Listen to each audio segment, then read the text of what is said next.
Hey, welcome back everyone to the Progressive Brothers podcast. I'm here with my co-host, Renaissance Man.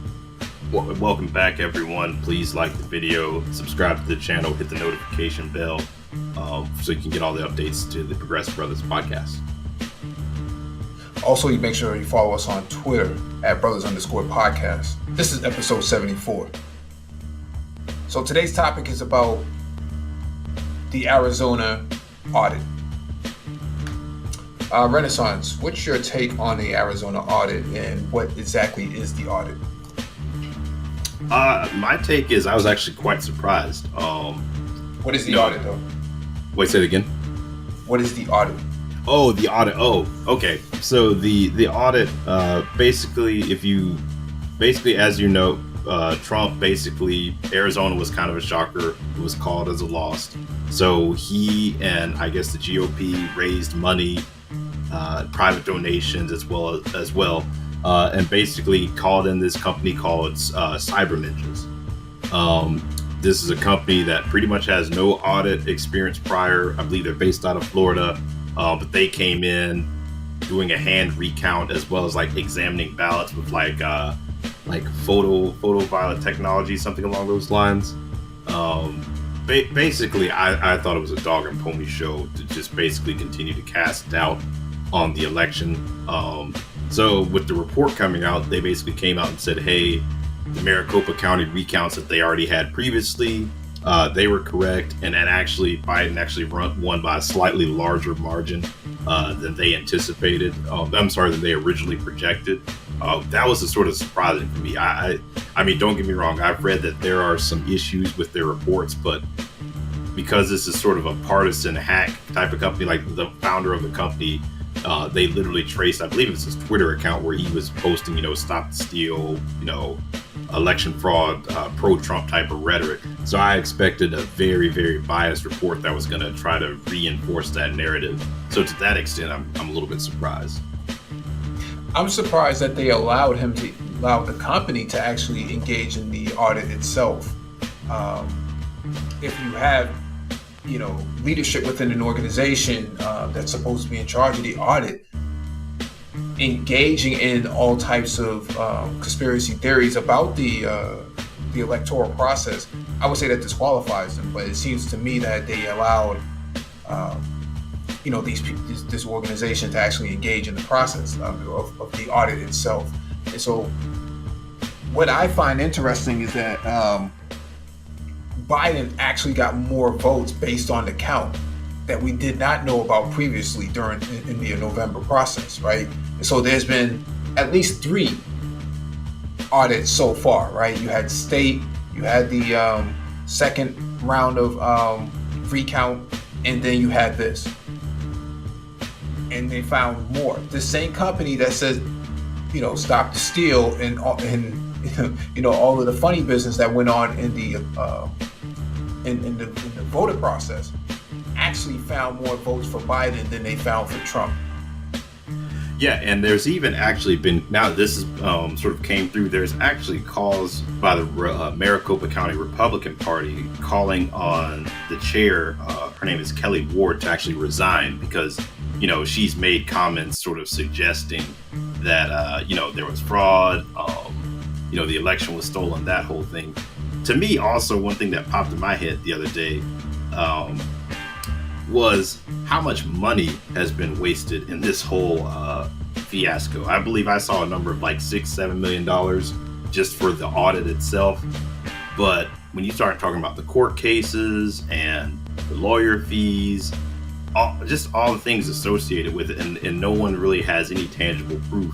To me, it just shows just how far Trump will go to really reinforce a lie and really use his base, because that was one thing he was doing right after he lost. He was sending out notifications to his donors and to his supporters to, hey, donate so we can fight the legal battles. And my understanding is some of that money actually went to pay off campaign debt from this current 2020 election, as well as go and look at quote unquote voter fraud.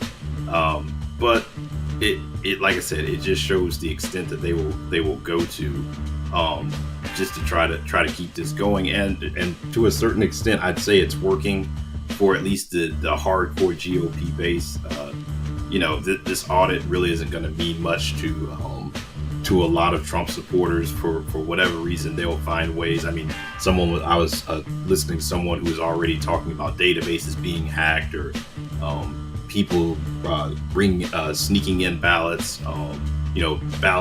Ballots made a different paper, like bamboo or something like that. Just all sorts of like crazy stuff. So I mean, it's just people. Any reasonable person at this point, and I think before this election audit, knew that, hey, there was no fraud.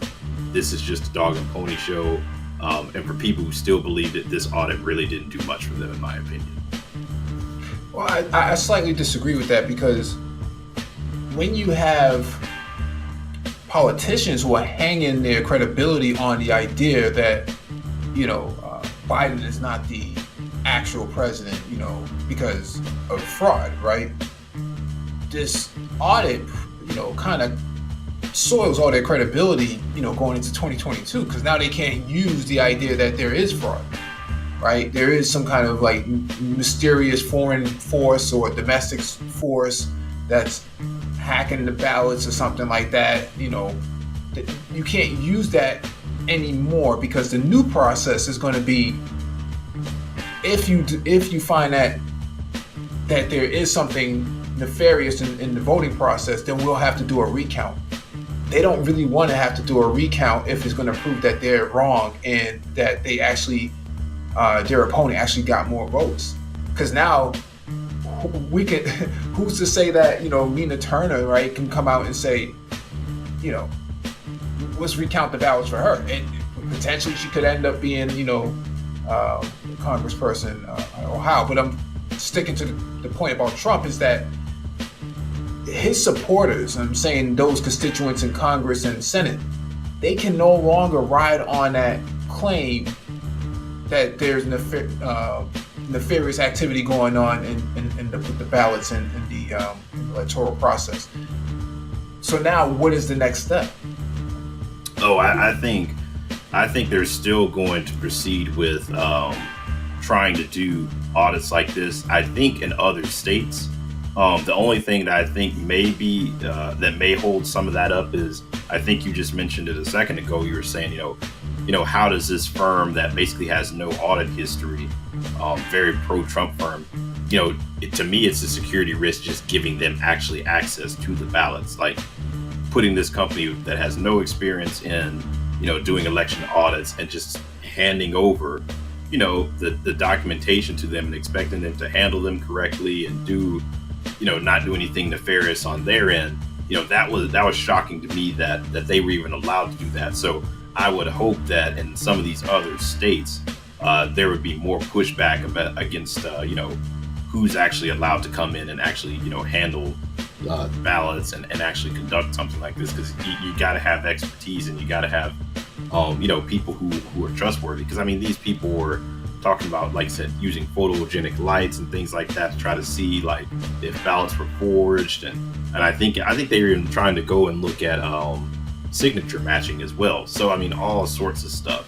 So that's just that's just my take. Now, I do get what you're saying on, hey, it actually, in a sense, it has to stop some of the Republicans who have been making that claim. But I mean, to me, I also feel like they'll just make a baseless claim anyway. It just seems like a lot of people would just, whatever Trump says, Trump goes, and it is what it is. Because to me, when these people went to court, like Giuliani and Sidney Powell, they said under oath, hey, we have no evidence. So to me, that was kind of the thing that exposed it right there. Is you literally have one of them on Fox News Friday night, or like Wednesday night, and then Thursday night, they're in court, saying, hey, under oath, I don't have any fraud, even though, last night, was just sitting there talking about fraud. Yeah, because if that was one of the bullets in the chamber for him, that has now been disarmed. And so what's the other wild goose chase? Because the CISA, the Center for Information Security, I forget his name now, under Trump, he said that it was the most secure election from a cybersecurity standpoint. So the idea that there was foreign interference, there was domestic interference, there was you know, any interference at all, that according to him, that's not true. Right? And so now that cybersecurity aspect of hacking databases, not likely, according to him. Oh yeah. When it comes to ballot harvesting and the disruption in the electoral process, that's no longer the case. According to the same organizations that they hired to actually do the audit. The idea that they can have a clean political process and win is no longer the case anymore, because Arizona now, on paper, if the new count is any trajectory of what was to go on for 2022, Arizona is a very purple state. Oh yeah, absolutely. And I think these shenanigans that you're seeing, because like I said, you've had some several prominent people in the GOP calling for the resignation of another prominent member for going along with Trump on this audit and things like that. I think at some point, Trump's always going to have his base in the party, but essentially what he's done is he's alienated the suburbs, which Maricopa County is the largest Republican county in America, and Trump obviously lost there. But I think at some point it's gonna, to me, this is gonna be something that kind of just wears old on people, and I think it's only gonna be something that really the extremes really embrace, and your more moderate suburbanite that Republicans used to rely on.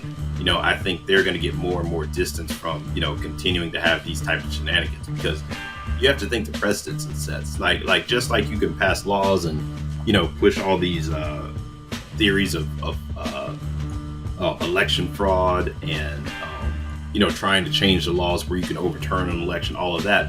Just like you can do that on your side, what's to say Dems couldn't do that?